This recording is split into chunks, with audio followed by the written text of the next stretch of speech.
স্বাস্থ্য সংক্রান্ত ভয় বা শরীর সংক্রান্ত ভয়, সাধারণ মানুষ যারা আজকে এই পডকাস্টটা দেখবে তাদেরকে এই ভয়টা আর পেতে হবে না। মানে তারা বুক বাজিয়ে বলতে পারবে স্ট্রোক আর কারুর হবে, আমার কারুর হবে না। আমার একদিন গ্যাসের জন্য বুকে ব্যথা হলো, তার মানে এই নয় যে আমাকে সঙ্গে সঙ্গে একটা মেডিসিন খেতে হবে। কিন্তু যদি হিউম্যান বডি দেখি, এই মেশিনটার সঙ্গে মেকানিকও কিন্তু পাঠানো হয়েছে। তার মানে মেশিনটা যদি খারাপ হয়ে থাকে, সে রাত্রেবেলা নিজে নিজে সারিয়ে নেবে। এটাকে বলছে ইমিউনিটি পাওয়ার। এই যে হাইব্রিডের চক্করে ফুডের যে নিউট্রিশন ভ্যালু, সেটা ডিস্ট্রয় হয়ে গেছে। তুমি দেখবে খাবারের গায়ে লেখা আছে এত ক্যালোরি, এত ভিটামিন, এত মিনারেলস। এগুলো সবই কিন্তু লোককে ঠকানো ছাড়া আর কিচ্ছু নয়। আমাদের জীবন প্রকৃতির সঙ্গে আছে, এটাই বড় গুরুত্বপূর্ণ জিনিস।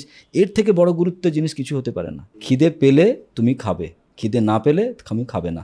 যেই নলেজটাতে পেলে তারা তাদের জীবনটাতে without medicine, without doctor, without hospitals, সে ঘরে বসে জীবনযাপন করতে পারবে আনন্দে।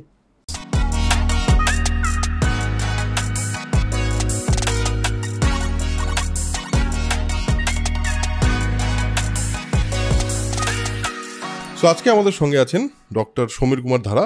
আমরা আজকে কি বিষয় নিয়ে কথা বলবো বা কি নিয়ে কথা বলবো তার একটা ঝলক শুরুতে দেখেছেন আপনারা। আমরা ডিরেক্টলি কনভারসেশনে যাই। প্রথম কথা, welcome to soul connection podcast. Thank you for coming.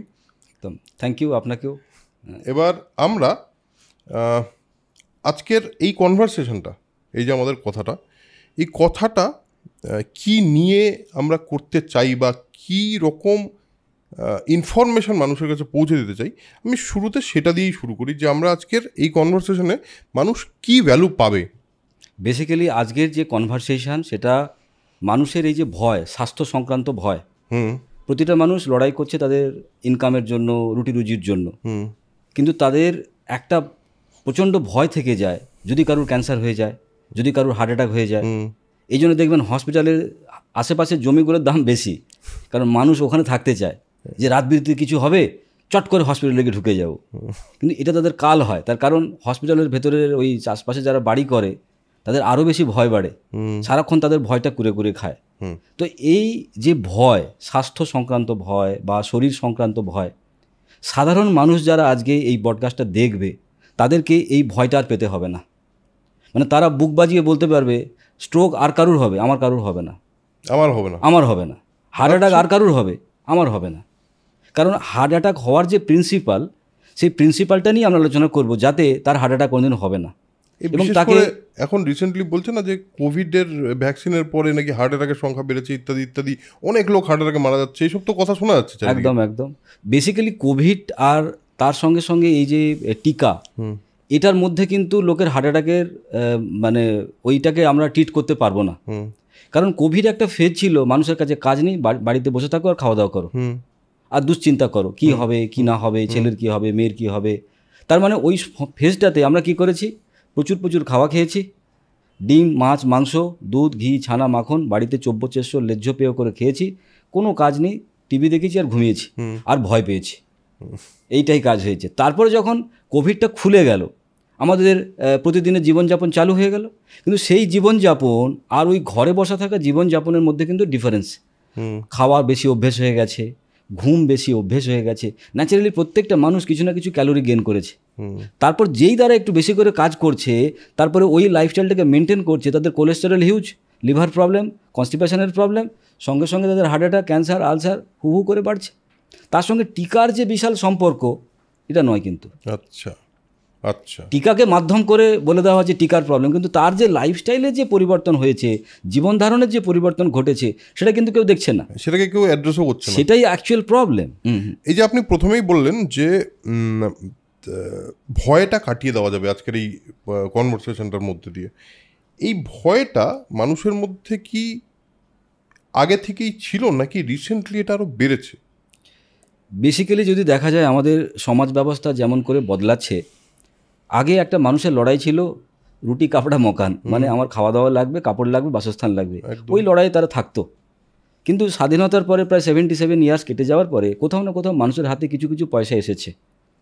এখন কিন্তু মানুষের রুটি কাপড়ার মকানের লড়াই নয়, এখন তার লড়াই হচ্ছে যে আমি কি করে আরও বেশি দিন বাঁচবো, আরও বেশি দিন ভোগ করতে পারবো। তাহলে এই যে ভোগ করার বাসনা, এই বাসনা থেকে কিন্তু তার ভয় তৈরি হয়েছে। কারণ তার কাছে কাজ কম, খাওয়া বেশি, মানে অফুরন্ত তার কাছে পয়সা, মানে বসে খেলেও শেষ করতে পারবে না, এরকম একটা সোসাইটি তৈরি হচ্ছে ভারতবর্ষের মতো দেশে, তাহলে সেই দেশে তাদের ফিয়ার ফ্যাক্টর, আমার হার্ট অ্যাটাক হয়ে যাবে না তো, আমার ক্যান্সার হয়ে যাবে না তো, আমার ডায়াবেটিক হয়ে যাবে না তো। তাহলে সেই জায়গা থেকে মানুষের মধ্যে এই মেডিকেল বা এই ভীতিটা বেশি করে বাড়ছে, এবং তাতে দেখা গেছে একটা বড় বিজনেস তৈরি হচ্ছে, এবং তার ফলে সাধারণ মানুষরাও এই চাকায় পিষছে। কারণ যেখানে এই মেডিকেল সায়েন্স বা এই যে ব্যবস্থাপনা, তারাও দেখতে পাচ্ছে হঠাৎ করে একটা বিজনেস বেড়ে গেল। কারণ আমরা যদি দেখি কোনো রাস্তার ধারে হয়তো একটা হসপিটাল ছিল, কিন্তু গত 10 বছরে দেখা গেছে ওই রাস্তার ধারে 3, 4, 5টা প্রায় মাল্টি স্পেশালিটি হসপিটাল, এবং তারা সার্ভিস দিতে পারছে না, সব সময় ফুল। তার কারণ কি, ওই ভয়টা মানুষকে তারা দেখাতে পেরেছে কোথাও না কোথাও থেকে, বা মানুষ পেয়েওছে। তাহলে এই ভয়টার থেকে মানুষ বাঁচার জন্য বারবার চেষ্টা করছে, একবার চেক করে দেখে আসি, হার্টে কোনো প্রবলেম নেই তো, মাথায় কোনো প্রবলেম নেই তো, টিউমার কোনো হয়ে যায়নি তো, ক্যান্সার হয়ে যায়নি তো। তাহলে এই যে তার মধ্যে চিন্তা ঢুকিয়ে দেওয়া হয়েছে, সেই চিন্তাই কিন্তু তাকে বারবার করে অসুস্থ করে ফেলছে। তাহলে এই চিন্তার থেকে মানুষ যখন বেশি বেশি করে শুরু করেছে তার ওষুধ খাওয়া, শুরু করেছে ডাক্তার দেখানো, সেখান থেকে কিন্তু মানুষের ওই জিনিসটা এস্টাবলিশড হওয়া শুরু হয়েছে। প্রতিটা মানুষের যদি আমি চেক করি, মেশিনের তলায় রাখি, কারণ না কারণ ছোটো ছোটো কিছু প্রবলেম, ছোটো প্রবলেম মানেই যে তার শরীর খারাপ এরকম নয়। আমার একদিন গ্যাসের জন্য বুকে ব্যথা হলো, তার মানে এই নয় যে আমাকে সঙ্গে সঙ্গে একটা মেডিসিন খেতে হবে। আমার কোনো কারণে প্রেশার বেশি, কারণ আমি দেখেছি আমার ছেলে ভালো রেজাল্ট করেনি, বাড়িতে একটা সমস্যা, অর্থনৈতিক প্রবলেম, ব্যাংকের লোন আমি মেট আপ করতে পারিনি, আমার ভালো ঘুম হয়নি, তো ন্যাচারালি সকালবেলা আমার প্রেশারটা একটু বেশি থাকবে। আমি সেই সময় যদি প্রেশারটা চেক করে নিই, বলি বাবা আমার প্রেশার বেশি, তার মানে তো প্রেশারের প্রবলেম আমার। আর এই সময় যদি মেডিসিনটা খাওয়া শুরু করে দিই, তার মানে প্রেশারের প্রবলেম আমার ছিল না, কিন্তু আমি প্রেশারের প্রবলেমকে পাকাপাকি করে ফেললাম। এই জিনিসটার কিন্তু একটা বাতাবরণ তৈরি হয়েছে। সুতরাং এই বাতাবরণ থেকে বেরোনোর জন্য একটা প্রকৃত নলেজ লাগবে, কি করে মানুষ সুস্থ থাকতে পারে। সেই নলেজটা যখন পেয়ে যাবে তখন সে দিব্যি থাকবে।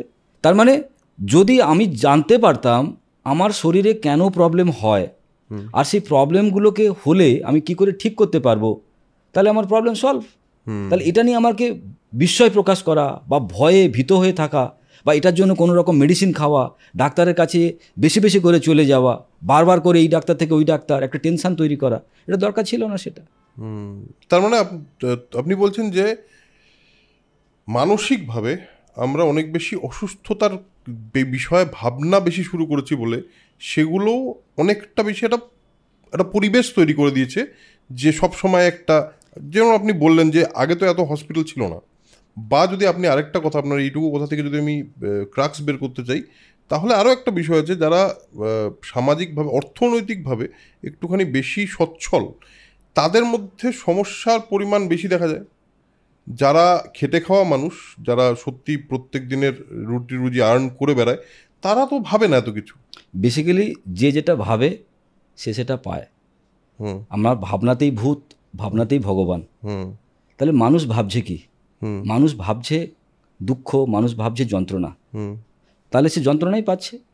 আর একটা জিনিস কি হয়েছে সোসাইটিতে, মানুষকে সহযোগিতার জন্য কিছু মানুষ, তারা কি করছে, একটা মানুষকে পঙ্গু বানানোর চেষ্টা করছে। যদি কোনো ভালোবাসার মানুষের কাছ থেকে ভালোবাসা আদায় করতে হয়, তাকে আমরা কি বলি, আচ্ছা যদি আমার অসুস্থতা, শরীর খারাপ হয়ে যায়, তুমি কি করবে, তুমি আমার পাশে থাকবে তো? তার মানে কোথাও না কোথাও একটা মানুষকে আর একটা মানুষের প্রয়োজনীয়তার বন্ধনে বাঁধার জন্য কোনো মানুষ মানসিকভাবে অসুস্থতা দেখায়। যেমন বাড়িতে যদি স্বামী স্ত্রী দেখি, একটা স্ত্রী অসুস্থ, সবসময় কিন্তু অসুস্থ নয়, স্বামীর ভালোবাসা পাওয়ার জন্য অসুস্থ। একটা ছেলে অসুস্থ, সবসময় কিন্তু অসুস্থ নয়, মায়ের ভালোবাসা পাওয়ার জন্য অসুস্থ। তাহলে অসুস্থতার ভান, সেই ভানটাই কখন সত্যি সত্যি অসুস্থতার জায়গায় চলে যাচ্ছে সেটা মানুষ বুঝতে পারছে। মানে সোসাইটিতে কোথাও না কোথাও একটা ডিপেন্ডেন্সি মানুষকে বেশি অসুস্থ করছে। কারণ এই যে তুমি বললে যে শহরের মানুষরা বা পয়সা যাদের বেশি আছে তাদের শরীর খারাপটা বেশি হয়, তার কারণ কোথাও না কোথাও তারা বেশি ডিপেন্ডেন্ট। আজকে জারোয়া সম্প্রদায় যদি তুমি বলো, যারা কিনা আন্দামান নিকোবর দ্বীপপুঞ্জ থাকে, তারা কিন্তু করোনার সময় কেউ মারা যায়নি। কিন্তু কলকাতার হাইটেক সিটিতে যারা ছিল বা আমেরিকা লন্ডনে যারা ছিল, তারা কিন্তু বেশি বেশি করে মারা গেছে, কারণ দে পিপল আর ভেরি ডিপেন্ডেন্ট। তাহলে এই যে ডিপেন্ডেন্সি, এই ডিপেন্ডেন্সি কিন্তু মানুষকে অসুস্থতা বেশি করে করছে। যারা ইন্ডিপেন্ডেন্ট, কারণ আমার এই যে আজকের এই পেশায় আসা বা এই জিনিসে আসা, সেটার মূল কারণ কিন্তু ওই ইন্ডিপেন্ডেন্ট। কারণ আমি যেভাবে বড় হয়েছি, যেভাবে আমার গ্রামের জীবনযাপন করেছি, আমাদের পরিবার বেসিক্যালি ফ্রিডম ফাইটার পরিবার, তো সেখানে কারুর ডিপেন্ড থাকবো না আমরা। কাপড় আমরাই বুনবো, তেল আমরাই বানাবো, মধু আমরাই চাষ করব। তাহলে এরকম ছোট ছোট জিনিস আমাদের বাড়িতেই তৈরি হতো, কারণ কারুর আমরা নত থাকবো না। আজকে দিনে দাঁড়িয়ে যে লোকটা ডায়াবেটিক, তার মানে কি সে কারুর না কারুর ডিপেন্ড, সে ডায়াবেটিকের গোলাম। যার ব্লাড প্রেশার, সে ব্লাড প্রেশারের গোলাম। তাহলে তার যদি মাথার মধ্যে এই মেন্টালিটিটা আসে যে আমার ব্লাড প্রেশার কেন হবে, আমি তো ব্লাড প্রেশারের জন্য কিছু করিনি, আমার ডায়াবেটিক কেন হবে, তাহলে ডায়াবেটিসকে সঙ্গে লড়াই করতে হবে। দেখা গেছে দুজনের ক্যান্সার, একটা লোক ক্যান্সারে মারা গেল, আবার পাশের লোকটা ক্যান্সারে বেঁচে গেল। তার মানে যে মানুষটা ক্যান্সারে মারা গেল সে বেসিক্যালি ডিপেন্ড ছিল, আর যে মানুষটা বেঁচে গেল সে ইন্ডিপেন্ডেন্ট ছিল। তাহলে এই যে মানসিক গঠনের জন্য কিন্তু মানুষের রোগ তাকে ডিস্টার্ব করছে না, বা রোগ থেকে সে বেঁচে যাচ্ছে। তো এটা একটা ফেনোমেনা, মেন্টাল বডির ফেনোমেনা। কিন্তু বেসিক যে পার্ট যেটা হচ্ছে, আমি যদি বেশি বেশি করে রোগ নিয়ে ভাবি, বেশি বেশি রোগের কথা বলি, বেশি বেশি হসপিটালে যাতায়াত করি, বেশি বেশি করে ওষুধ খাওয়ার কথা বলি, সুতরাং আমি আস্তে আস্তে ধীরে ধীরে আমিও কিন্তু পেশেন্ট হয়ে যাব।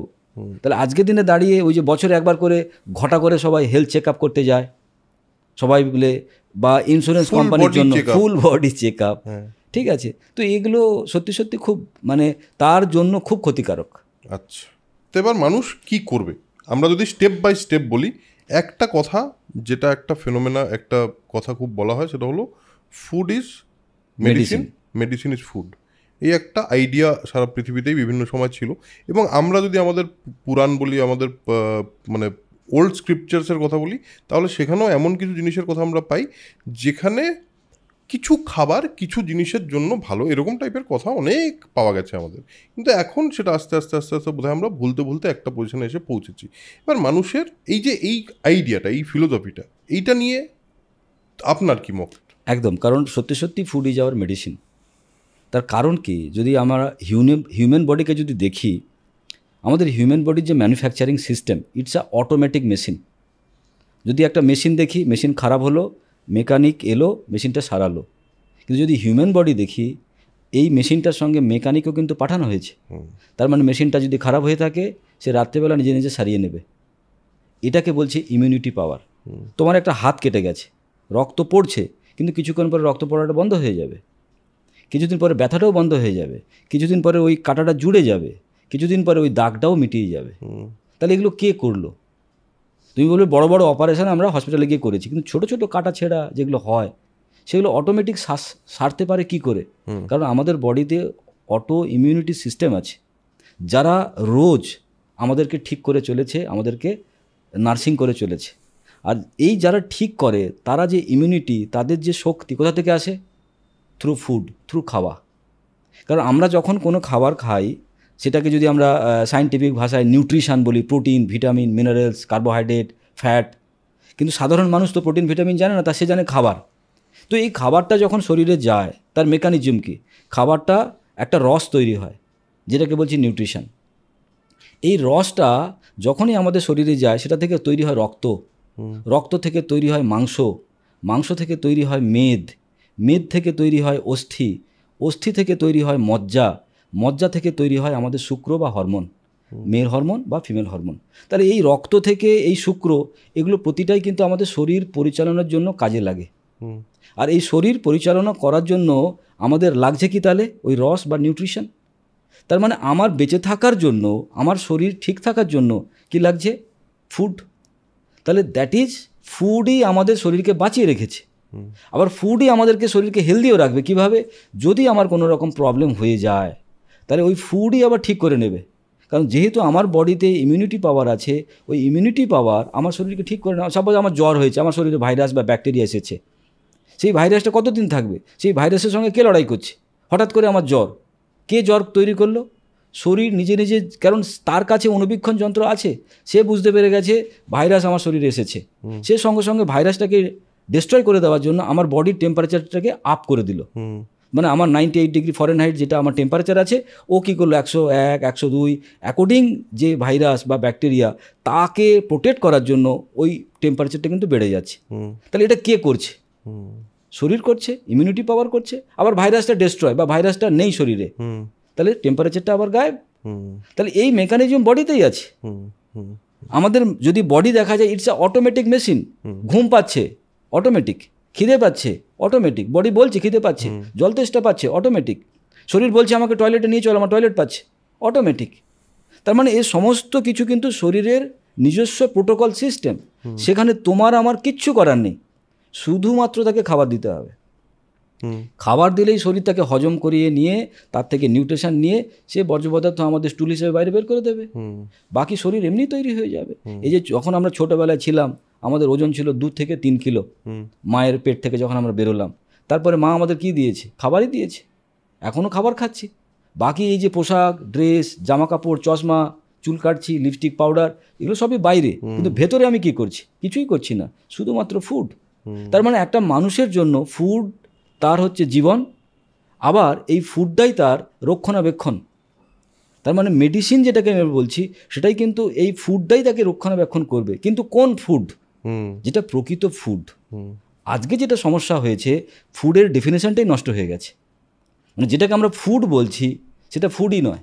আচ্ছা, এটাকে আরেকটু এক্সপ্লেন করো। যদি আমরা বলি দ্য ডেফিনেশন অফ ফুড, কাকে আমরা খাওয়া বলবো? এখন যদি আমার কোনো বাচ্চা ছেলেকে বলি কাকে খাওয়া বলবে, বলছে মুখ দিয়ে যা খাই তাই খাবার।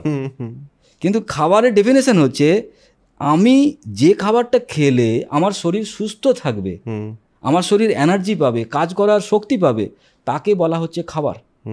এবার সেই খাবারটা কোনটা? যেটা প্রকৃতি দিয়েছে। আমি, আমার শরীর কে দিয়েছে? প্রকৃতি দিয়েছে। আর আমার জন্য তৈরি করা খাবার কে দিয়েছে? প্রকৃতি দিয়েছে। মানুষ ছাড়া 48 লাখ টাইপস অফ অ্যানিম্যাল পৃথিবীতে আছে, তাদের প্রত্যেকের খাবার প্রকৃতি দিয়েছে। লোকে বলে না জীব দিয়েছেন যিনি, আহার দেবেন তিনি। তার মানে প্রতিটা জীবের আহার প্রকৃতি দিয়েছে। তাহলে গরুর আহার প্রকৃতি দিয়েছে ঘাস, ছাগলের আহার প্রকৃতি দিয়েছে ঘাস, মাছের আহার প্রকৃতি দিয়েছে শ্যাওলা, বাঘের আহার প্রকৃতি দিয়েছে হরিণ কিংবা শুয়োর বা আদার্স বিভিন্ন রকম ধরনের জন্তু জানোয়ার, পাখির আহার বিভিন্ন রকম দিয়েছে, তারা দানা শস্য খাচ্ছে। তার মানে পৃথিবীর প্রতিটা প্রাণীর জন্য আহার দেওয়া হয়েছে। মানুষের আহারটা কি? এইখানে মানুষ বড্ড কনফিউজড। মানুষ বলছে, মানুষ এখন কি করে যে গুগল সার্চ করলে দেখা যায় মানুষকে বলা হয় সর্বভুক, কিন্তু বেসিক্যালি মানুষ ইজ নট সর্বভুক। সর্বভুক মানে হচ্ছে অমনিভোরাস, কিন্তু বেসিক্যালি আমরা হচ্ছে হার্বিভোরাস। হার্বিভোরাস মানে? হার্বিভোরাস তৃণভোজী। আচ্ছা, মানে যারা ঘাস বা ঘাস জাতীয় জিনিস বা প্রকৃতির আহার করে বেঁচে থাকতে পারে তাদেরকে বলা হচ্ছে হার্বিভোরাস প্রাণী। কারণ আমাদের শরীরের গঠন, আমাদের ডাইজেস্টিভ ট্র্যাক, আমাদের মুখের দাঁত, আমাদের চুইং সিস্টেম, মুখের যে লালা রস, সেই সমস্ত কিন্তু দর্শন দিচ্ছে আমরা কিন্তু হার্বিভোরাস। এবার সেই মানুষটা যদি ভুল করে মাছ, মাংস, ডিম, দুধ, ঘি, ছানা, মাখন খায়, তাহলে শরীরে গেল বটে, স্বাদ দিল বটে, কিন্তু শরীরে সেটা হজম হলো না, তার ফলে শরীরে সেটা নিউট্রিশন দিল না। এক সময় মানুষ মরে যেত ম্যাল নিউট্রিশনে। তখন কলকাতার লোকে, শহরে লোকে বলতো ফ্যান দাও, ফ্যান দাও, খেতে দাও, খাবার নেই, তাতে প্রচুর মানুষ মরে যেত। কিন্তু এখন ফ্যান দাও, ফ্যান দাও কেউ বলে না, এখন মানুষ মরে যায় অতি খাবারে। আগে ছিল খাবার কম, এখন ছিল খাবার বেশি, কাজ কম, আর এই জন্যই মানুষের শরীর খারাপ হচ্ছে। তো যে পয়েন্টে আমি ছিলাম, তো বেসিক্যালি আমাদের শরীরে প্রকৃত খাবারটা কি? যেটা প্রকৃতি দিয়েছে। যেমন ধরো তুমি যদি আমি বলি একটা পিজা বা একটা বার্গার আর তার পাশে একটা আপেল, তুমি বলবে দুটোই খাবার, পিজাও খাবার, আপেলও খাবার। পিজাতেও প্রোটিন আছে, আপেলেও প্রোটিন আছে। পিজাতেও সল্ট আছে, আপেলেও সল্ট আছে, দ্যাট ইজ সোডিয়াম। পিজাতেও সুইটস আছে, সুগার আছে, আপেলেও সুইটস আছে, দ্যাট ইজ ফ্রুক্টোজ। পিজাতেও ফাইবার আছে, আপেলেও ফাইবার আছে। পিজাতেও ফ্যাট আছে, অয়েল আছে, আপেলেও কিন্তু ফ্যাট আছে। তার মানে দুটো জিনিস দুরকম, কিন্তু সব কিছু কিন্তু একই রকম আছে। কিন্তু যখন আমি পিজা খাচ্ছি তখন আমার শরীর তাকে আইডেন্টিফাই করতে পারে না, তাকে চিনতে পারে না। কিন্তু যখন আপেল খাবো শরীর তাকে চিনতে পারবে, কারণ আপেল যে তৈরি করেছে আর মানুষকে যে তৈরি করেছে দুজনের ম্যানুফ্যাকচারিং ইউনিট এক। কিন্তু পিজা যে তৈরি করেছে আর মানুষ যে তৈরি করেছে তাদের দুজনের ম্যানুফ্যাকচারিং ইউনিট কিন্তু এক নয়। দ্যাট ইজ, আমরা এটাকে বলি ডিএনএ সিস্টেম। মানে ফুডের ভেতরে এমন কিছু সিস্টেম আছে যেটা শরীর চিনতে পারে। যেমন আমি একটা উদাহরণ দিয়ে বলি তোমাকে, আমি যদি একটা বাটিতে একটু তেঁতুল নিই, তেঁতুলে আমি একটু নুন দিলাম, একটু তেল দিলাম, একটু বেশ কাঁচা লঙ্কা দিয়ে, ধনে পাতা দিয়ে বেশ করে মাখছি, কি ওটা রোদ্দুরে রাখবো, তারপরে সন্ধ্যেবেলা বা বিকেলবেলা বেশ চেটে চেটে খাবো। এই যে আমি তেঁতুলের কথা বলছি, মুখে কিন্তু লালা আসছে একদম। তার মানে তেঁতুল আমি খাইনি, তেঁতুল দেখিও নি, কানে শুধু তেঁতুল শুনেছে, বডি ইজ রেডি তাকে ডাইজেস্ট করার জন্য। কারণ তেঁতুল শরীর চেনে, কেন? প্রকৃতি তাকে নিয়ে এসেছে। তাহলে আমাদের বডি এভাবেই মেকানিজম করে। তাহলে আমি যদি আপেল খাই একটা জায়গায় দুটোর জায়গায় 6টা, আমার শরীরে কোনো প্রবলেম হবে না। কিন্তু যদি পিজা খাই একটা জায়গায় দুটোর জায়গায় 6টা, তাহলে কিন্তু শরীরে ভয়ঙ্কর প্রবলেম হয়ে যাবে, ভয়ঙ্কর ক্যালোরি হাই হয়ে যাবে, ভয়ঙ্কর আমার অ্যাসিডিটি হয়ে যাবে, হাইপার অ্যাসিডিটি হয়ে যাবে, গ্যাস হয়ে যাবে। তার কারণ বডি তাকে চেনে না। সেই জন্য তাকে কিভাবে ও ট্রিট করবে, তাকে কিভাবে ডাইজেস্ট করবে, বডির কাছে সেই মেকানিজম নেই। তার মানে যত দিন যাচ্ছে আমরা প্রকৃতি থেকে দূরে দূরে দূরে যাচ্ছি, আমাদের প্রবলেমটা কিন্তু বাড়ছে। আগে মানুষ ছিল প্রকৃতির ভেতরেই, আর এখন মানুষ হয়েছে প্রকৃতির বাইরে, প্রকৃতির অনেক বাইরে। জঙ্গলে জঙ্গলে থাকে, মানুষ থাকে মানুষের জঙ্গলে। তার ফলে কি হয়েছে, মানুষ প্রকৃতি থেকে অনেক দূরে চলে গেছে। এই যে দূরে চলে যাওয়াটা, তার ফলে কি ফুডের ডিস্ট্রয় হয়ে গেছে। আমরা আগে যে ধরনের খাবার খেতাম, এখনকার আমাদের মেন খাবার কি? মাছ, মাংস, ডিম, দুধ। তার কারণ তখন আমরা গরিব ছিলাম, আমরা কোথাও না কোথাও কাগজে পড়েছি আমার ছেলে যেন থাকে দুধে ভাতে। যখনই আমাদের একটু পয়সা হয়েছে, আমরা সঙ্গে সঙ্গে যেখান থেকে পারি দুধ নিয়ে এসেছি, একদম বাড়িতে ভরপুর দুধ। কিন্তু ওই যে সায়েন্সটা ছিল আমার ছেলে যেন থাকে দুধে ভাতে, সেখানে বলা হয়েছিল তুমি থাকবে তোমার মায়ের দুধে। মা যতদিন বেঁচে আছে, মায়ের যতদিন দুধ আছে, ততদিনই তুমি দুধ খাবে। তারপরে কিন্তু তোমার দুধ খাওয়া যাবে না। তারপরে যদি তুমি দুধ খাও সেটা অপরাধ, শারীরিকভাবে অপরাধ। সেই জন্য আজকে যারা গরুর দুধ, মোষের দুধ, বাঘের দুধ, উটের দুধ খাচ্ছে, তারা সবাই তাদের শরীর খারাপ করছে। তার কারণ একটা গরু তাদের গরুর জন্য দুধ তৈরি করেছে, আজকে মানুষ তাকে নিয়ে এসে খাচ্ছে। আজকে মাংস আমাদের শরীরের জন্য খাবারই না। তার কারণ কি, আমাদের যদি ডাইজেস্টিভ ট্র্যাককে দেখা যায়, সেই ডাইজেস্টিভ ট্র্যাক অনলি 30 ফিটস। আর যারা বাঘ, যারা মাংস খায়, তাদের ডাইজেস্টিভ ট্র্যাক অনলি 8 ফিট। তাহলে আমাদের 30 ফিট, ওদের 8 ফিট। ওরা গিলে খায়, আমরা চিবিয়ে চিবিয়ে খাই।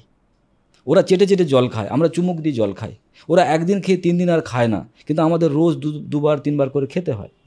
তাহলে এই যে খাদ্যাভ্যাস, এই যে আমাদের বডির স্ট্রাকচার, বডির গঠন, তাহলে সেইখানে যদি আমি এই ধরনের খাবার না খেয়ে ম্যানমেড খাবার, অতিরিক্ত সল্ট, অতিরিক্ত সুগার, অতিরিক্ত ফ্যাট, অতিরিক্ত কার্বোহাইড্রেট টাইপের খাবার যেটা খাচ্ছি প্রসেস করে, প্যাকেজ করে, সেই খাবারটা আমি খাচ্ছি বটে, কিন্তু পেটে যাচ্ছে, কিন্তু শরীরে লাগছে না। তার ফলে কি, সেটা ডিসিপ্লিন ওয়েতে শরীরে বন্টন হচ্ছে না। পেট বেড়ে যাচ্ছে, মোটা হয়ে যাচ্ছে, আবার কেউ রোগা হয়ে যাচ্ছে। সেম খাবার খেয়ে কেউ মোটা হচ্ছে, সেম খাবার খেয়ে রোগা হচ্ছে, কারণ বডি তাকে আইডেন্টিফাই করতে পারছে না। এই যে গোলযোগ, এই গোলযোগটাই কিন্তু আমাদের আজকের দিনের প্রথম সোপান মেডিকেল প্রবলেমের জন্য। আমরা একদমই মানে ইট মেক্স সেন্স।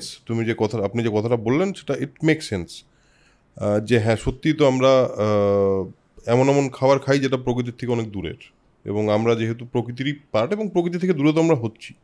কিন্তু এই যে একটা এতদিনের খাদ্যাভ্যাস তৈরি হচ্ছে আমাদের, যেমন মানে মানুষ মাংস খাওয়ার একটা টেন্ডেন্সি আছে, ডিম, দুধ যেটা বললেন সেটা তো আমি একেবারেই একমত। কারণ বেসিক্যালি তো এই আমরা আরেকটা করি, পডকাস্ট করি বৈঠক বলে, সেখানে একটি বই ইন্ডিয়ান হিস্ট্রির, ফুড হিস্ট্রির এটা ইতিহাস পড়ছিলাম, মানে ইতিহাস বই নিয়ে কথা বলছিলাম। সেখানেও প্রেমাশিশু সেম কথাটাই বলছিল যে মানুষ অ্যাকচুয়ালি আদতে ল্যাকটোস ইনটলারেন্টই হওয়ার কথা। যতদিন তার মায়ের দুধ আছে ততদিন তার দুধ খাওয়ার কথা। আপনি যেরকম বললেন অপরাধ, এই যে আপনি বলছেন যে আমরা প্রকৃতির থেকে দূরে চলে গেছি, প্রকৃতির যে স্বাভাবিক নিয়মের খাবার সেখান থেকে আমরা অনেকটা দূরে চলে গেছি। অথচ আজকাল একটা নতুন ট্রেন্ডও তৈরি হচ্ছে হেলদি খাবার দাবারের। তো মানে এইটা খেলে হেলদি, ওটা খেলে হেলদি, এরকম কিছু মিসকনসেপশনও নিশ্চয়ই আছে। একদম। এবার মানুষ শুরুটা কোথা থেকে করবে? মানে এই যে আবার প্রকৃতির সঙ্গে জুড়তে হবে আমাদের, এটা আমরা শুরুটা কোথা থেকে করব? তো বেসিক্যালি আমি যেভাবে শুরু করেছি সেটাই বলা ভালো। 15 বছর আগে হঠাৎ করে আমার ডায়াবেটিক ধরা পড়ে, এবং আমিও মাছ, মাংস, দুধ, মিষ্টি যেভাবে সবাই খায় আমিও সেটাই খেতাম। তো ডায়াবেটিক ধরার পরে আমি বিভিন্ন হসপিটাল, বিভিন্ন রকম ডায়াগনস্টিক সেন্টার যা হয় সাধারণ মানুষের, এবার আমার কিউরিসিটি বেশি ছিল। আমার মনে হচ্ছিল আমার শরীর কী করে খারাপ হবে, হওয়া তো উচিত নয়, এত সুন্দর জীবনযাপন আমি মেনটেন করে চলি, কিন্তু আলটিমেট প্রবলেম তো প্রবলেম। তো সেই জায়গা থেকে কিন্তু আমার পড়াশুনো, রিসার্চ ওয়ার্ক, আমার লেখালেখি, দেশ বিদেশে যাওয়া, এটা নিয়ে। তো ওটা বলতে গেলে অনেক সময় লাগবে, কিন্তু আমি শুরু করলাম কিভাবে, আমি যখন জানতে পারলাম যে আমার শরীরে যেটা দরকার, যেই খাওয়াটা দরকার, যে ফুডটা দরকার, আমি সেই ফুডটা নিচ্ছি না। তার জায়গায় আমি এমন একটা ফুড নিচ্ছি যেটা আমার শরীর ডাইজেস্ট করতে পারছে না। তাহলে এটা জানার পরে আমি জানার চেষ্টা করলাম তাহলে আমি কোন ফুডটা নেব। তো সেখান থেকে জানতে পারলাম যে প্রকৃতির খাবার তোমাকে নিতে হবে ডাইরেক্ট। কারণ আমার শরীর কোনো না কোনো কারণে বিগড়ে গেছে। বিগড়ে যাওয়ার অনেক রকম সায়েন্টিফিক ব্যাখ্যা আছে, সেটা নিয়ে আমরা পরে হয়তো আলোচনা করব। তো আমার শরীর বিগড়ে গেছে, সে এখন কাজ করতে পারছে না প্রপার, যেটাকে মেডিকেল ভাষায় হয়তো বলছে মেটাবলিক সিনড্রোম, সেই রোগে আমি আক্রান্ত। তাহলে এখান থেকে আমাকে বেরোতে গেলে কি করতে হবে, আমাকে প্রকৃতির খাবার খেতে হবে। এবার আমার চারদিকে কিন্তু সবাই মাছ মাংস ডিম দুধ ঘি সবাই খাচ্ছে সবসময়, চাউমিন এগরোল প্যাটিস বার্গার সব জায়গায় ওই একই খাবার। সুতরাং তার ভিড়ের মধ্যে নিজেকে শুরু করা একটা কঠিন ছিল, কিন্তু তার জন্য দরকার ছিল একটা প্রকৃত কাউন্সিলিং। কোথা থেকে শুরু করব, কতটা করব, কতক্ষণ করব। আজকের দিনে দাঁড়িয়ে কী হয়, কিছু লোকের প্রবলেম হলে হঠাৎ করে হয়তো একটু ঢেঁড়স পাতা খেয়ে নিল, একটু কালো মেঘ খেয়ে নিল, একটু লঙ্কা ভিজিয়ে খেয়ে নিল, কেউ বলছে একটু মেথি খেয়ে নাও, পুদিনা পাতা খেয়ে নাও, ওই 3 দিন 4 দিন করার পরে আবার যেই কে সেই। কিন্তু আমি চাইছিলাম যে এই জিনিসটা কমপ্লিটলি সলিউশন পাক, এবং এটা একটা বড় রেভলিউশন বলতে পারি। তার কারণ একটা মানুষের এতদিনের অভ্যেস মাছ মাংস ভাত ডিম দুধ এ সমস্ত খাবার, সেগুলোকে বন্ধ করব কিভাবে। তার আগে তার মানে সেই জায়গায় আমি চেষ্টা করা শুরু করলাম যে অল্টারনেটিভ খাওয়া কিভাবে শুরু করা যায়। যেমন ব্রেকফাস্ট লাঞ্চ ডিনার, তাহলে ব্রেকফাস্টটা আমি খেয়ে দেখি শুধু কাঁচা বা শুধু র, তার মানে সেখানে ফ্রুটস খেতে পারি, সেখানে আমি ফল খাচ্ছি, ছোলা খাচ্ছি, বাদাম খাচ্ছি, নারকেল খাচ্ছি, তাহলে পেট ভরে আমি খেয়ে দেখলাম বাহ কোনো অসুবিধা তো নেই। তাহলে একটা ব্রেকফাস্ট আমি রান্না করা খাবার থেকে মুক্তি দিলাম নিজেকে, দেখলাম আমার শরীর অনেকটা ভালো। এর কিছুদিন পরে আমি চেষ্টা করলাম যে দুপুরবেলা যদি খাবারটাকে ওই একই রকম প্যাটার্নে করা যায় কেমন হয়। আবার এক্সপেরিমেন্ট, দুপুরবেলা খাবারটাকে শুরু করলাম ওইভাবে, ওই ফল সবজি ওই সব খাবার খেয়ে, না কোনো রান্না করা খাবার, না ভাত ডাল। দেখলাম আমার সুগার খুব সুন্দর আছে, নর্মাল, উইদাউট মেডিসিন। মনে একটা খুশি এলো, তার কারণ এভাবেও যে ফিরে আসা যেতে পারে। এত বড় বড় ডক্টর, এত বড় বড় সব রিসার্চ টিম, মেডিসিন কী বলে কোম্পানি, তারা কিভাবে সব বলছে বিভিন্ন টিভিতে বা রেডিওতে বা নিউজ পেপারে মেডিকেল সম্বন্ধে বড় বড় সব বক্তব্য যে এই রোগটা সারবে না, ওই রোগটা ঠিক হবে না। আমি তো দেখলাম আরে যেখানে 350 সুগার মেডিসিন খেয়েও আমি কন্ট্রোল করতে পারছি না, সেখানে মাত্র ব্রেকফাস্ট অ্যান্ড লাঞ্চ এই দুটোকে আমি মানুষের থেকে বের করে দিয়েছি। মানে মানুষের রান্না করা খাবার আমি খাচ্ছি না, শুধু আমি ফ্রুটস খাচ্ছি, ভেজিটেবল খাচ্ছি। তাতে আমি সুগার চেক করে দেখলাম আমার সুগার নর্মাল। তো এইটা আমাকে খুব মজা দিল, আনন্দ দিল যে এটা হতে পারে, তাহলে আমি এটা কন্টিনিউ করে দেখি। তো এরকম কন্টিনিউ করতে গিয়ে আমি যখন শুরু করলাম 1 দিন 2 দিন 3 দিন 4 দিন, আস্তে আস্তে এটাই আমার অভ্যেস হয়ে গেল। প্রথমে আমি মাছ মাংস দুধ ঘি ছানা মাখন এইগুলোকে একটু অ্যাভয়েড করা শুরু করলাম, কম খাওয়া শুরু করলাম, অ্যাভয়েড করা শুরু করলাম। তারপর খেলামই না, 1 দিন খেলাম না, 1 সপ্তাহ খেলাম না, 1 মাস খেলাম না, 2 মাস খেলাম না, 1 বছর খেলাম না, তারপর দেখছি খেতেই আর ইচ্ছে করছে না। তার মানে জার্নিটা একদিনেই পুরোটা পাল্টে দিতে পারিনি, একটু একটু করে চালু করতে হয়েছিল। তাতে দেখলাম যে ভয়ঙ্কর অ্যাসিডিটি হতো, বারবার রাত্রেবেলা টয়লেটে যেতে হতো, বুকের ভেতরে একটা অদ্ভুত রকম যন্ত্রণা হতো, বিকেলবেলা হলে মাথার এখানে একটা যন্ত্রণা হতো, চোখ কীরকম একটা টনটন করতো, চোখে দেখতে পেতাম না। এই সমস্ত জিনিস কিন্তু ধীরে ধীরে ধীরে রিলিজ হয়ে গেল। তার মানে এটা সম্ভব হয়েছে শুধুমাত্র ওই খাবার দাবারের মাধ্যমে, এবং সেটা কিন্তু এনজয় করতে হয়েছে। যদি আমি কোনো জিনিসে মজা না পাই তাহলে কিন্তু সেই কাজটা করতে খুব কষ্ট হবে, সাজা হয়ে যাবে। আজকে যদি একটা মানুষকে বলা তুমি মাছ মাংস খাবে না, কাল থেকে তুমি এটা খাবে, তাহলে ওর জন্য সাজা।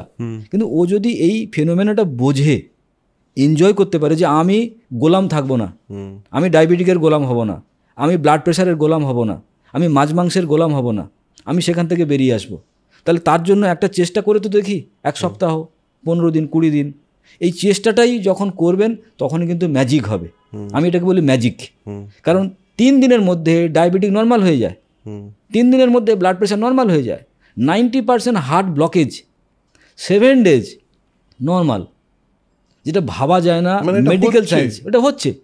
কারণ 7 দিন আগে আমার কাছে বম্বে থেকে একটা পেশেন্ট এসেছে, ওর 90% হার্ট ব্লকেজ, 90%। ওখানে ডাক্তার লিখে দিয়েছে এবং ছবি এঁকে সব দেখিয়ে দিয়েছে এখানে এখানে এখানে এখানে ব্লকেজ, এবং বাড়ির লোককে বলছে কালকেই অপারেশন করতে হবে, নাহলে কিন্তু উনি বাঁচবেন না, মারা যাবে। কিন্তু ভদ্রলোকের মেন্টালিটি, উনি অপারেশন করবেন না, উনি চাইছেন অল্টারনেটিভ যদি কিছু হয়।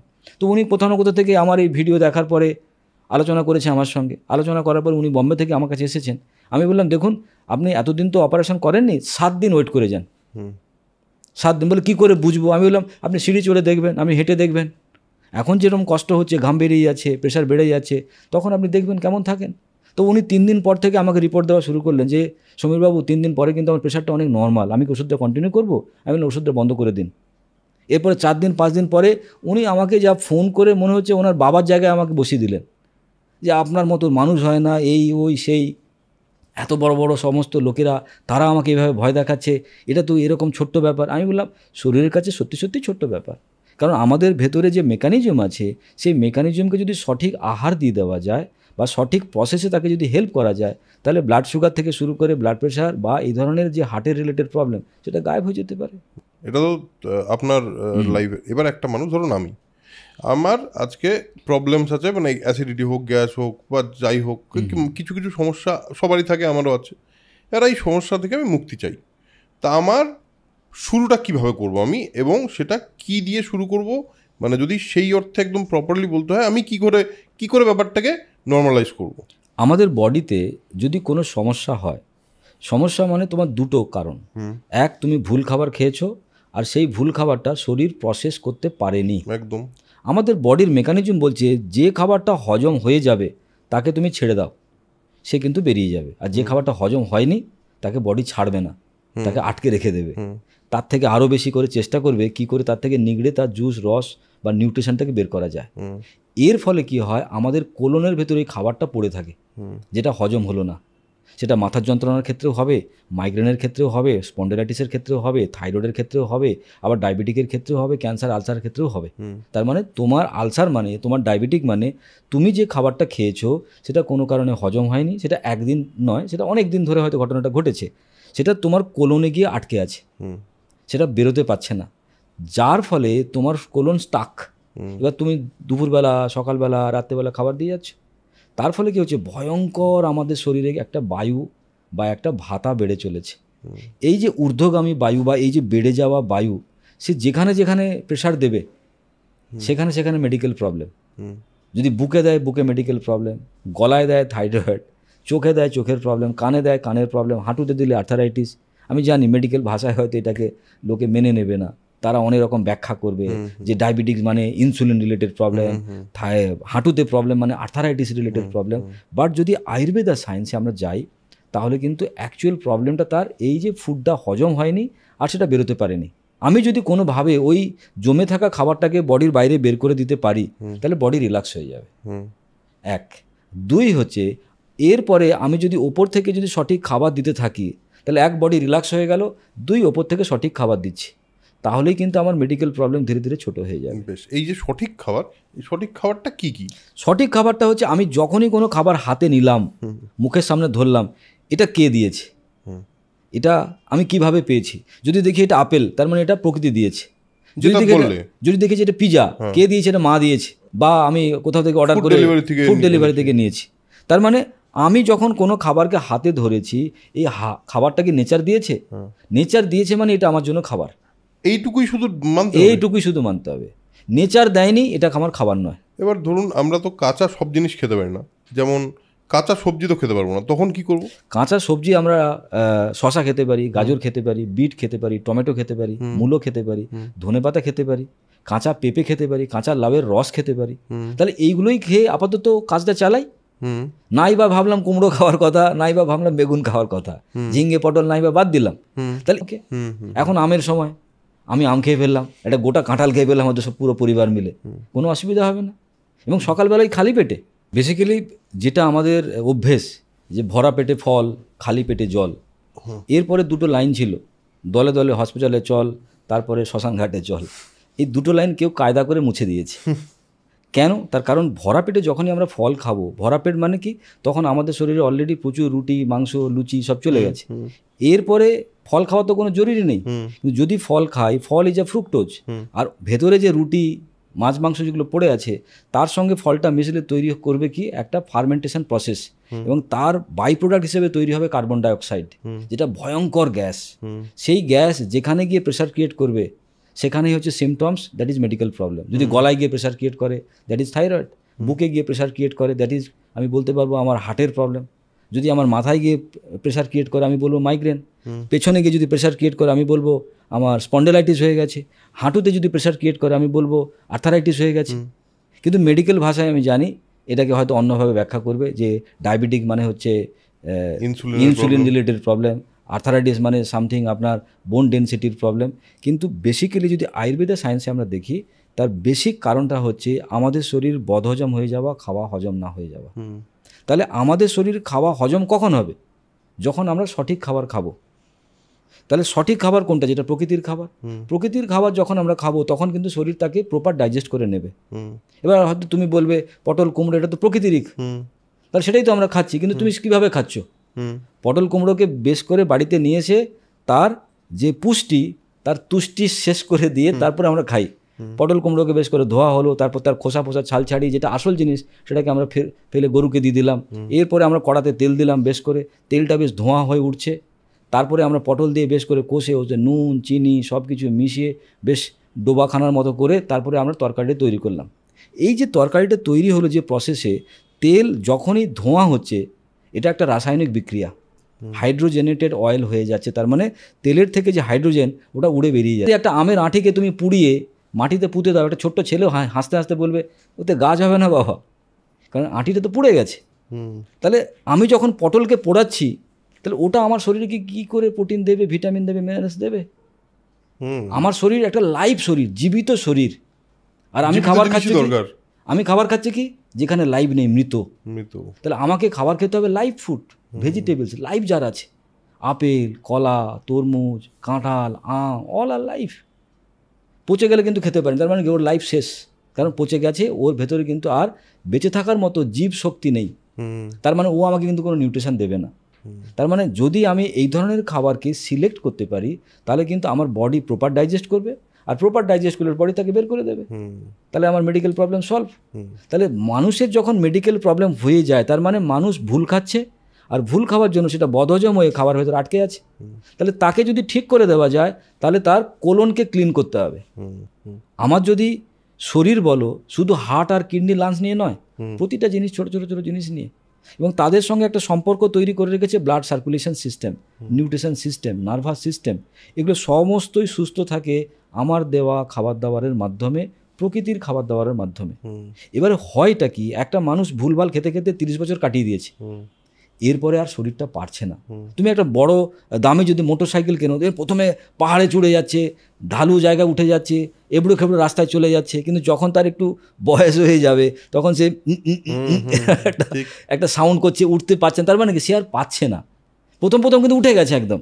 তার মানে আজকের দিনে দাঁড়িয়ে একটা 20 বছরের ছেলে, 25 বছরের ছেলে, সে সব কিছু গিলে সাব ব্যাং যা পেয়েছে খেয়ে টেয়ে নিয়ে একদম জিম করছে, ওষুধের মতো চেহারা তৈরি করছে। এরপরে যেই 25 বছর বা 26 বছর হলো সঙ্গে সঙ্গে ডাউনফল হওয়া শুরু হয়ে গেল, কারণ অর্গানগুলো এতদিন ভুখা, তারা কিছু খেতে পায়নি, তাদের কাছে কোনো নিউট্রিশন নেই। তার মানে বডি এবারে আস্তে আস্তে কী করবে, শেষ হতে শুরু করবে। তার জন্য কারোর মেটাবলিক সিন্ড্রোম, তার জন্য কারোর মেটাবলিক সিন্ড্রোমের জন্য ক্যান্সার, মেটাবলিক সিন্ড্রোমের জন্য আলসার, মেটাবলিক সিন্ড্রোমের জন্য ডায়াবেটিক, মেটাবলিক সিন্ড্রোমের জন্য আদার্স কিছু প্রবলেম। তাহলে এই প্রবলেমটা সলিউশন কোথায়? সলিউশন হচ্ছে মেটাবলিক সিন্ড্রোমকে সারাও। মেটাবলিক সিন্ড্রোম ঠিক হবে কী করে? সঠিক খাবার খেতে হবে, আর সঠিক হজম হতে হবে, আর হজম হয়ে বেরিয়ে যেতে হবে। তাহলে যদি কারুর হজম হয় আর বেরিয়ে যায় আর সঠিক খাবার খেতে পারে তাহলে তার লাইফ 100 বছরের জীবন। তার মানে যে খাবারটা যাচ্ছে আমার ভেতরে সেটার থেকে নিউট্রিশনটা বের করে ওই খাবারের যে বর্জ্যটা সেটা বাইরে বের করে দিতে হবে। এটাই কুড বি দ্য সিস্টেম। একদম এটা আমাদের বডির মেকানিজম। হ্যাঁ, এটাই আমাদের বডির মেকানিজম, এইভাবেই বডির কাজ করা উচিত। কিন্তু মানে আপনি যেটা বলছেন সেটা হলো আমাদের ওভারঅল যা ভুল খাবার দিলেই কি হচ্ছে, বডির ওই প্রসেসিংটা নষ্ট হয়ে যায়। যেমন একটা যদি আমি এক্সাম্পল দিয়ে বলি, একটা গম গুঁড়ো করার মেশিন, তাতে গম গুঁড়ো হচ্ছে, কিন্তু আমি হয়তো একটু দুষ্টুমি করে একটা ইট ফেলে দিয়েছি। প্রথমত হয়তো ইটটা খড়বড় খড়বড় খড়বড় খড়বড় করে হয়তো গুঁড়ো হয়ে যাবে, কিন্তু তার মানে এই নয় রোজ ও ইট গুঁড়ো করে দেবে। এবার রোজ করতে করতে দেখা যাবে 1 সপ্তাহ পরে 2 সপ্তাহ পরে ও কিন্তু আর ওই খড়বড় খড়বড় করছে না। তখন বলবে আরে দেখো রে কী হলো প্রবলেম, এ তো চলছে না গো, দাঁড়িয়ে গেল গো। তার মানে কি ও আর ওই জিনিসটাকে ঝেলতে পারেনি, বা ওই জিনিসটাকে আর হজম করতে পারেনি, বা কাজ করতে পারেনি। আমাদের শরীরের মেকানিজমও তাই। এবার তুমি যেখানে শুরু করেছিলে যে এতদিন ধরে আমাদের যে খাওয়া দাওয়ার প্রসেস ছিল, তাহলে তারা কি ভুল খেত? আজকে হঠাৎ করে এই চ্যালেঞ্জ কেন বা এই প্রবলেম কেন? এটা শুধু তোমার কথা নয়, আমার কাছে প্রত্যেকটা লোক এসেই বলে আমার বাবা এই খাবারটা খেত, রেণুকা মাসি এই খাবারটা খেত, আমার ভারতী বৌদি এই খাবারটা খেত, আমার বেলায় আপনি কেন প্রবলেম করছেন? প্রত্যেকটা লোকেরই প্রবলেম হচ্ছে, প্রত্যেকটা লোকই লুকিয়ে লুকিয়ে হয় সকালবেলা নয় দুপুরবেলা নয় বিকেলবেলা কোনো না কোনো হসপিটালে নার্সিংহোমে যাচ্ছে। আজকে তোমার টান, তোমার প্রবলেম হয়েছে, তুমি যদি শুধরে যাও, সাবধান হয়ে যাও, তাহলে তোমার প্রবলেম সলভ। এবার প্রবলেমটা কি, আগে যে খাবারটা খেতাম এখনের খাবারের মধ্যে তফাৎ কি? আগে আমরা খেতাম ন্যাচারাল খাবার, এত প্রসেসিং খাবার আমাদের ছিল না। আমি মনে হয় গ্র্যাজুয়েশনের সময় পিজা বার্গার দেখেছি। তাহলে গ্র্যাজুয়েশন মানে কি, আমার তখন 20 বছর বয়স হয়ে গেছে, আমি তখন পিজা বার্গার দেখেছি, তার আগে ন্যাচারাল খাবারই। এবং তখন হাইব্রিড খাবার ছিল না।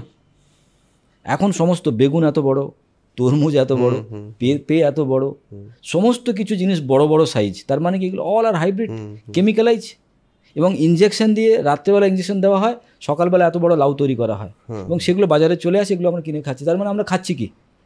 এর সঙ্গে সঙ্গে আমাদের যে চাল সেটাও হয়ে গেছে হাইব্রিড, আমাদের যে গম সেটাও হয়ে গেছে হাইব্রিড।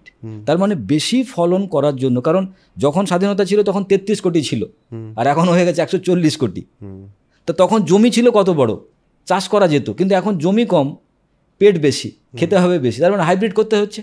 এই যে হাইব্রিডের চক্করে ফুডের যে নিউট্রিশন ভ্যালু সেটা ডিস্ট্রয় হয়ে গেছে। তুমি দেখছো বেগুন, কিন্তু বেগুন নয়, তুমি দেখছো কুমড়ো, কিন্তু কুমড়ো নয়। এখন যে বাজারে তরমুজগুলো লাল একদম মিষ্টি চিনির মতো, সব ইনজেকশন দিয়ে রং দিয়ে নিয়ে আসে। এটা ওদেরও দোষ নয়। দুপুরবেলা বৌদিমণি তরমুজ কেটে নিয়ে বাজারে গিয়ে ধমকাচ্ছে, এমন তরমুজ দিয়েছো, লাল নয়, মিষ্টি নয়।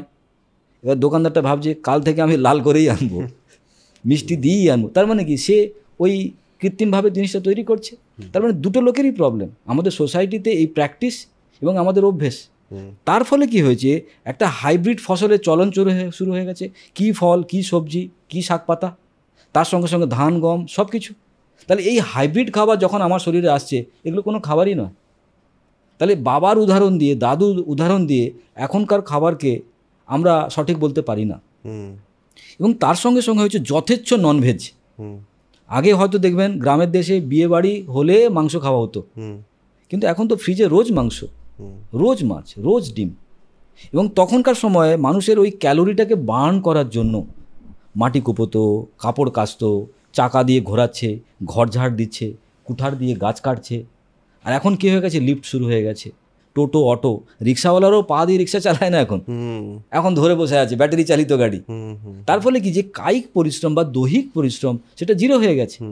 তার মানে তুমি দৈহিক পরিশ্রম জিরো, আর খাচ্ছ কি হেভি ক্যালোরি। তার মানে আজকের দিনে দাঁড়িয়ে তোমাকে খেতে হবে গরিবের খাবার, তবে তুমি সুস্থ থাকবে। যদি তুমি বড় লোকের খাবার খাও তাহলে কিন্তু সুস্থ থাকতে পারবে না।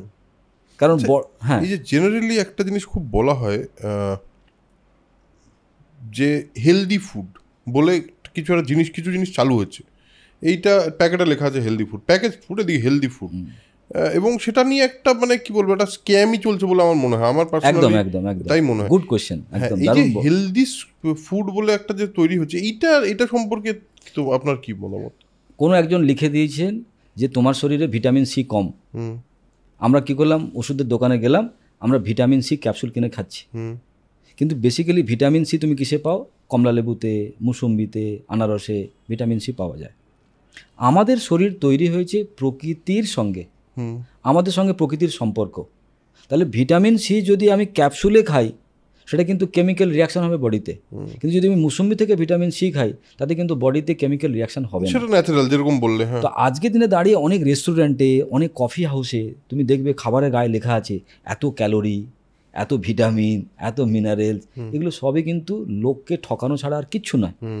কারণ সোর্স যদি ন্যাচারাল হতো তাহলে কিন্তু তুমি ক্যালোরিটা কাউন্ট করতে পারতে।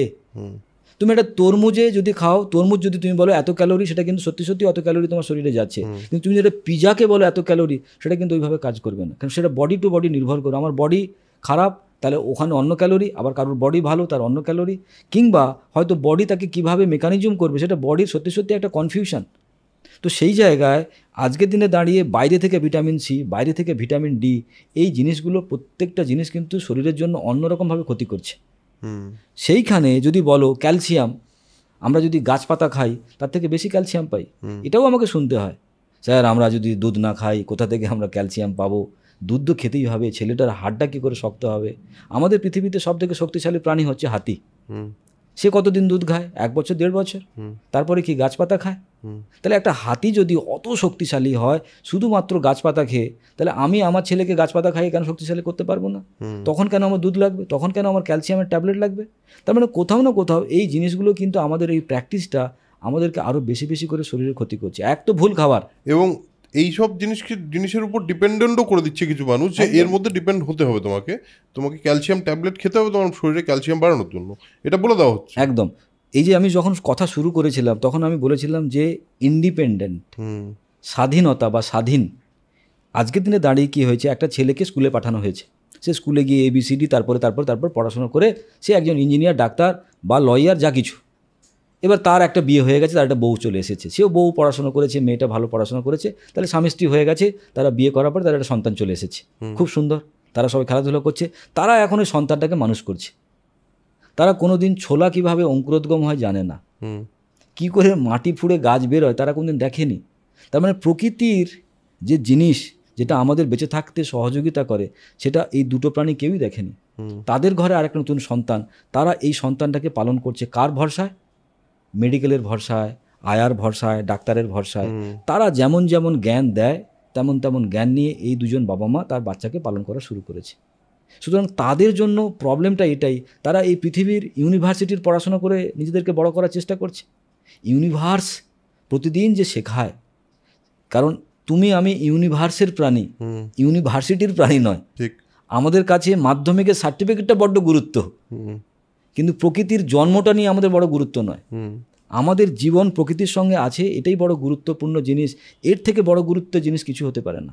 তাহলে এই যে ভ্যালু বা এই যে প্রকৃতির প্রতি মানুষের ভালোবাসা, প্রকৃতির সম্বন্ধে জানা, সেটা কিন্তু মানুষকে অনেক নির্ভরযোগ্য করবে, ডিপেন্ডেন্ট করবে না। তাহলে এই যে পুরো একটা সিস্টেম চলছে এই মুহূর্তে সারা পৃথিবীতে, যে সিস্টেমে অসুস্থতা, তার ডায়াগনোসিস, তার একটা পুরোটা একটা মানে কি বলবো, একটা পুরো সিস্টেম, একটা ইকোসিস্টেম আছে এই পুরো ব্যাপারটার মধ্যে। এই পুরো সিস্টেমটা কি মানে এইটা কি, এই যে তৈরি হয়েছে, এটা তো আমাদেরকে, আপনার কথা অনুযায়ী এটা তো আমাদেরকে নেচার থেকে দূরে নিয়ে যাচ্ছে। এবার নেচার থেকে যদি দূরে নিয়ে যায় তাহলে আমরা ফিরবো কী করে? মানে আমরা মানে আমি বলছি এত বড় যে এটা শুরু তো কোথা থেকে একটা করতে হবে কাউকে। এই সময় দাঁড়িয়ে ভারতবর্ষ না, সারা পৃথিবীতে প্রচুর মানুষ তারা কিন্তু এই অ্যাওয়ারনেস জায়গাটা তৈরি করা শুরু করেছে অলরেডি। যেমন আমি আমার জীবন দিয়ে এই অ্যাওয়ারনেসটা চালু করেছি, এবং আমি শুধু যে প্রোডাক্ট তৈরি করে বা সুপার ফুড তৈরি করে বসে আছি এরকম নয়, প্রতিদিন হাজার হাজার মানুষের কাছে এই অ্যাওয়ারনেসটা পৌঁছে দেওয়ারই কাজটা আমি করছি। তাদের কেউ শুনছে, কেউ বিশ্বাস করছে, কেউ দেখছে, আমি জানি না, কিন্তু প্রচুর মানুষ আমি দেখছি তাদের রেসপন্স করছে। হ্যাঁ, আমি এখানেই আসতে চাইছিলাম। এরপর এই যে রেসপন্স করছে, আপনি কীরকম কেসেস পান যেই কেসেসগুলো থেকে আপনি বুঝতে পারেন যে দিস ইজ মানে যারা মানুষরাও বুঝতে পারে যে এটা ম্যাজিকের মতো, আপনি ম্যাজিক শব্দটা ইউজ করলেন, ম্যাজিকের মতো কাজ করছে, এরকম কেসেস আপনার কাছে আসে? প্রচুর আসে। তার কারণ আমি তো বিশাল বড় ডক্টর নই, সেই জন্য আমার কাছে যারা আসে তাদের হয়তো 3 দিন আয়ু, 4 দিন আয়ু, তারা বাঁচবে না, তাদের ডায়াবেটিক এমন জায়গায় চলে গেছে, আলসার এমন জায়গায় চলে গেছে, কিডনির এমন সমস্যা হয়ে গেছে, তারা আমাদের কাছে এসে একটা কিছু যদি হয়, রাস্তা উপায় যদি বেরিয়ে যায়, তো তাদের ক্রিয়েটিনিন 5, তাদের ক্যান্সার ওই জায়গায়, আলসার ওই জায়গায়, এবং 15 বছর লড়াই করে তারা হেরে গেছে। চেন্নাই, ব্যাঙ্গালোর, কলকাতার বিভিন্ন বড় বড় ডক্টর এরকম বড় বড় ফাইল নিয়ে আসে, বলে একটু দেখুন স্যার আপনি। আমি বললাম আপনাকে দেখেছি, বুঝতে পেরে গেছি, এতদিন আপনার যা প্রবলেম, আপনার 2টো অর্গান ডিস্টার্ব, 2টো অর্গানকে ঠিক করে দিলে ম্যাজিক হবে। এবার 2টো অর্গান ঠিক করা যদি সময় আপনি আমাকে দেন আর প্রকৃতি যদি আপনাকে সময় দেন, তাহলে কিন্তু ম্যাজিক হয়ে যাবে।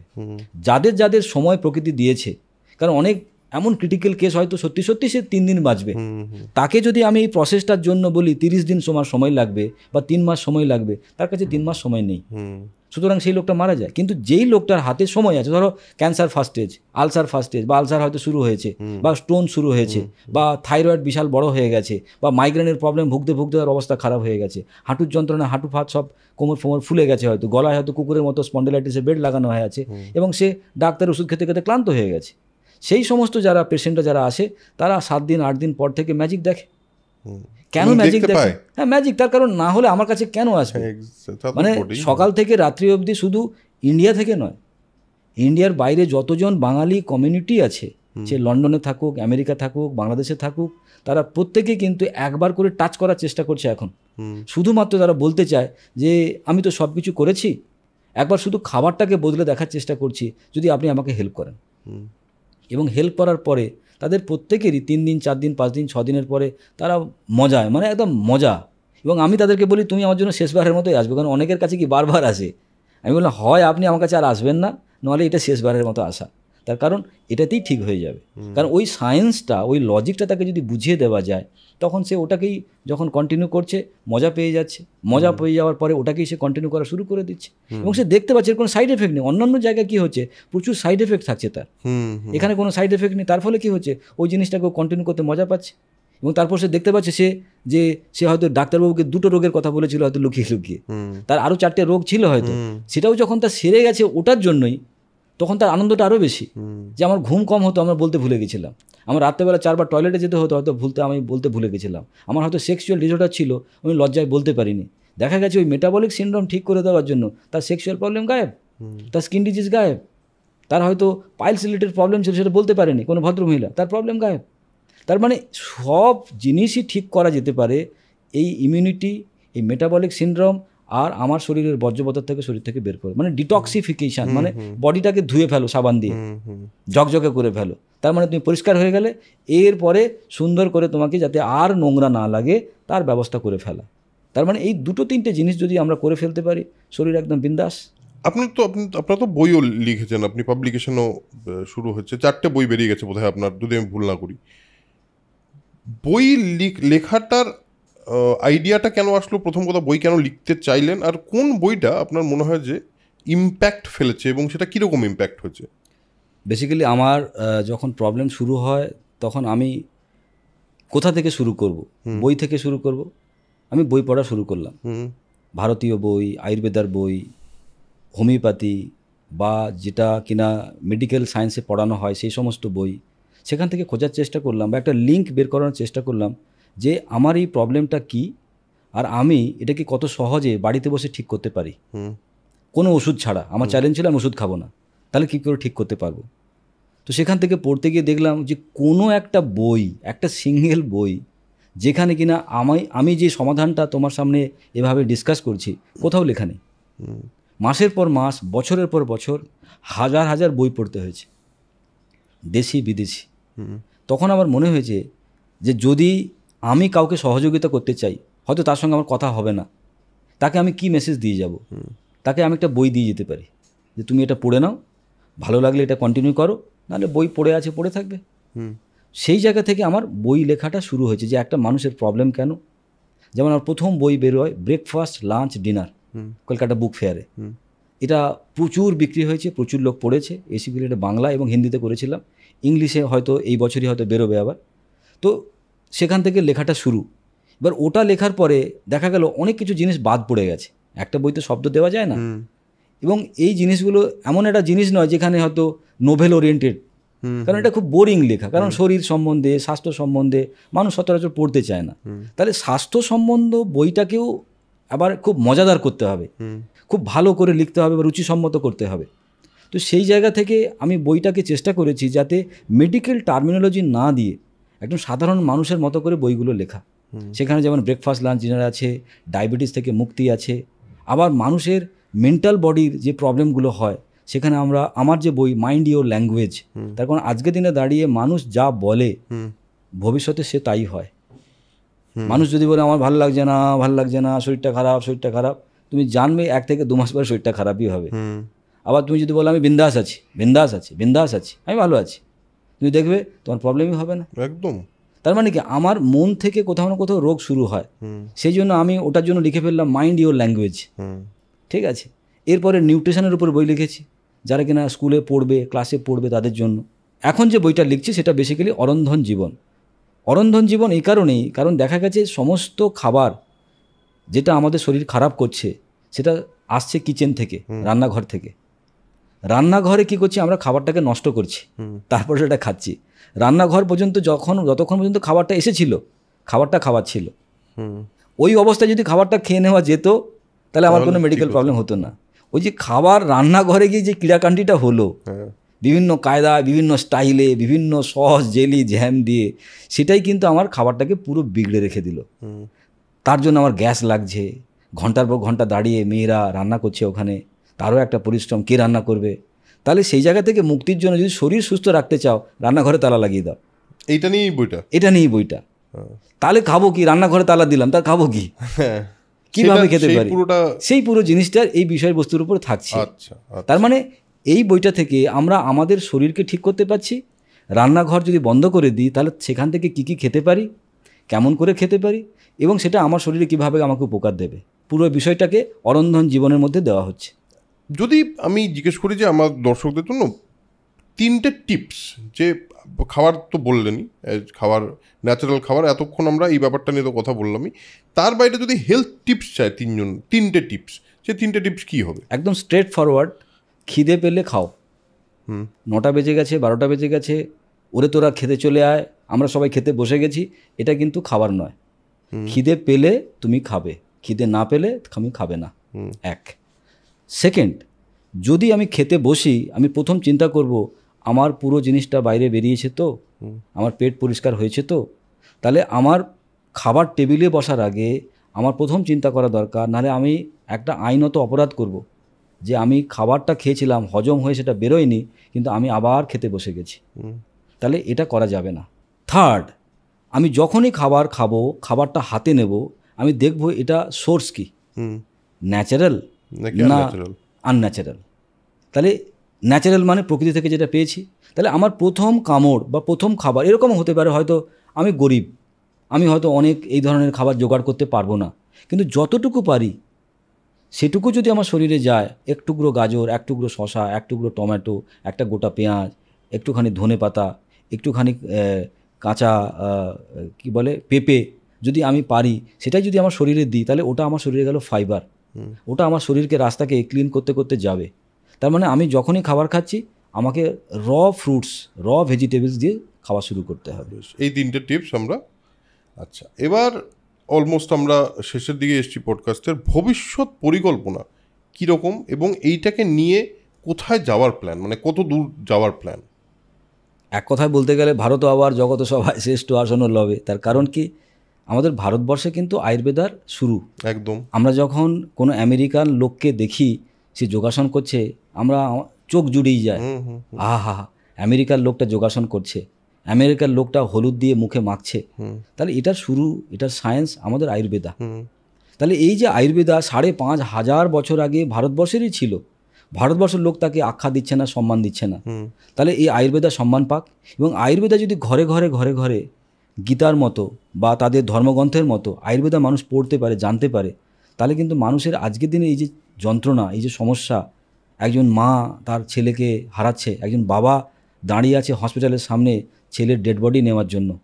আমাদের সোসাইটিতে আমরা জানি বাবা আগে মারা যাবে নিয়ম মতো, কিন্তু বাবা দাঁড়িয়ে আছে ছেলের ডেড বডি নিয়ে বাড়ি ফিরছে, মা হাউ হাউ করে কাঁদছে, তার ছোট বাচ্চাটা মারা গেছে, কি জ্বরে মারা গেছে, সে বুঝতে পারছে না, এবং সে চিৎকার করে দোষ দিচ্ছে, এত ওষুধ, এত ডাক্তার, তারা কেউ পারলো না, বাঁচাতে পারলো না।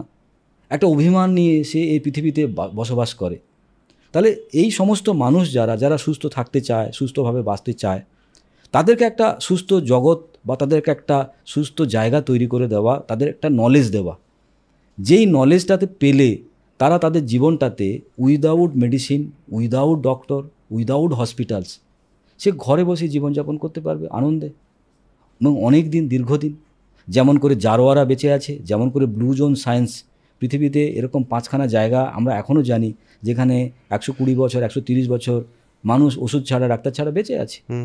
আমি ডাক্তারের বিরোধিতা করি না, কারণ ডাক্তাররাও অনেক ডেভেলপ করেছে, তারাও অনেক ইমার্জেন্সি অপারেশন তারা মানুষকে সহযোগিতা করছে। বাট মেটাবলিক সিনড্রোম, যেটাতে আমার শরীরই রোগ তৈরি করছে, লাইফস্টাইল বিমারি, তার জন্য কিন্তু কোনো মেডিসিন প্রয়োজন নেই, কোনো ওষুধ প্রয়োজন নেই, কোনো ডাক্তার প্রয়োজন নেই। সুতরাং এই যন্ত্রণাটা কিন্তু আজকে বেশি।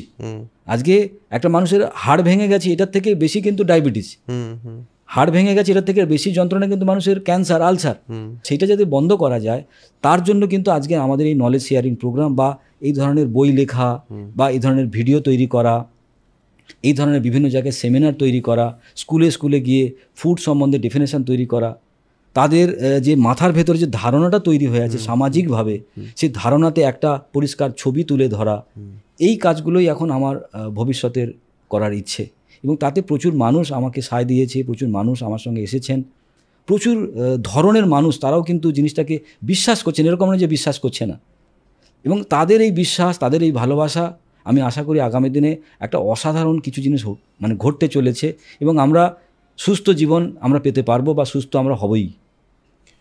যে কোনো আইডিয়া যেটা প্রথমে শুনতে আমাদের চিরাচরিত আইডিয়ার বাইরে বেরিয়ে যে কোনো আইডিয়াকে এস্টাবলিশ করতে গেলে সেটা কঠিন হয় সব সময়, কিন্তু একবার যখন অনেক মানুষ ওই আইডিয়াটাতে বিশ্বাস করা শুরু করে, তখন আস্তে আস্তে আস্তে আস্তে ওই আইডিয়াটা এস্টাবলিশ হয়ে যায়, যেটার জন্য আপনি লড়াইটা করছেন।